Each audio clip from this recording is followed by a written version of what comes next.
I'm going to show you how to work on this GE front load washing machine. There's probably something stuck in the drain pump filter that's keeping it from draining the water like it's supposed to. It's throwing up some error codes, but this is a normal maintenance thing that you'll want to do to your machines anyways. Anything that's left in the pockets winds up in this filter so it doesn't go through the pump, like coins, hairpins, etc. So most newer models have a door on the bottom where you can just open that door, and then you can access the filter and clean it out yourself pretty easily.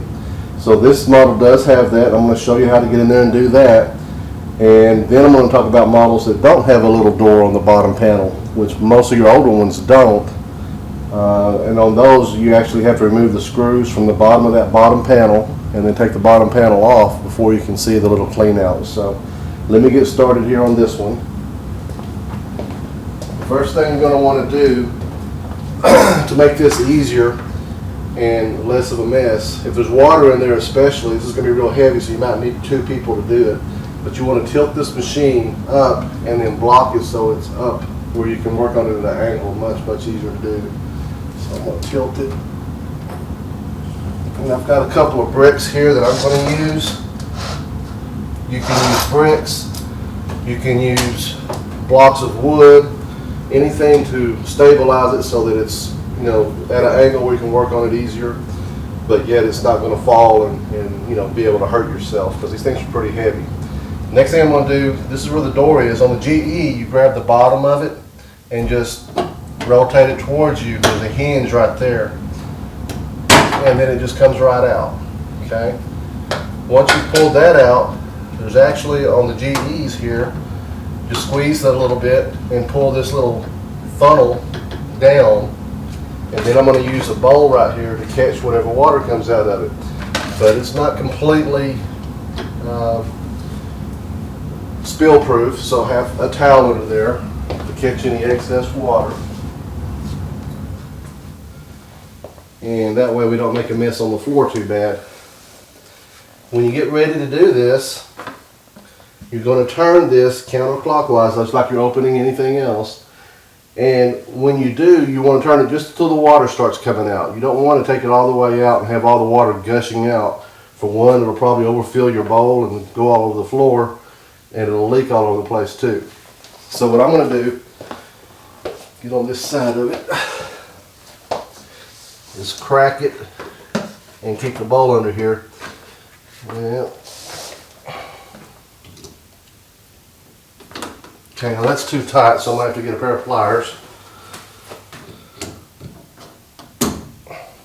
Okay.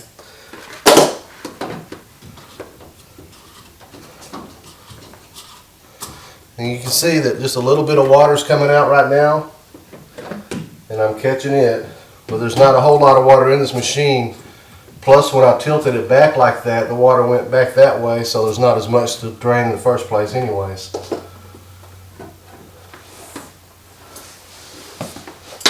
So I got very little water out of this one.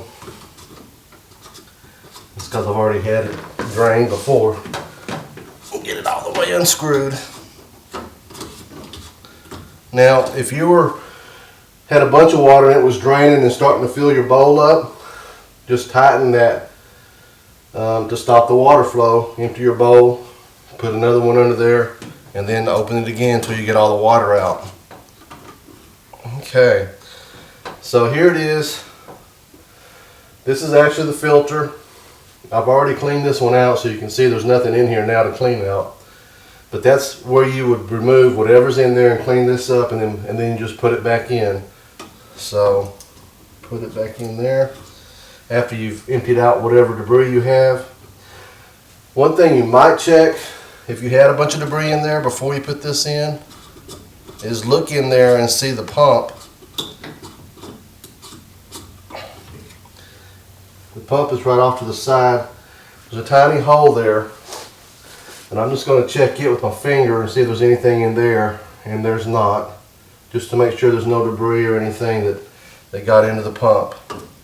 Okay, now that that's done, go ahead and tighten this back up.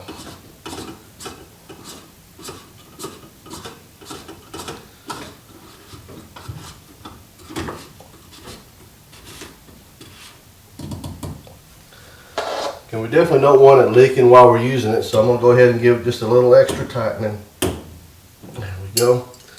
And that should be good enough. Okay?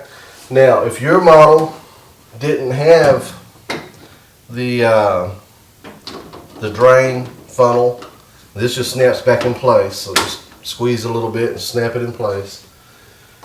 And it didn't have this handy door to get to that where you can actually drain it.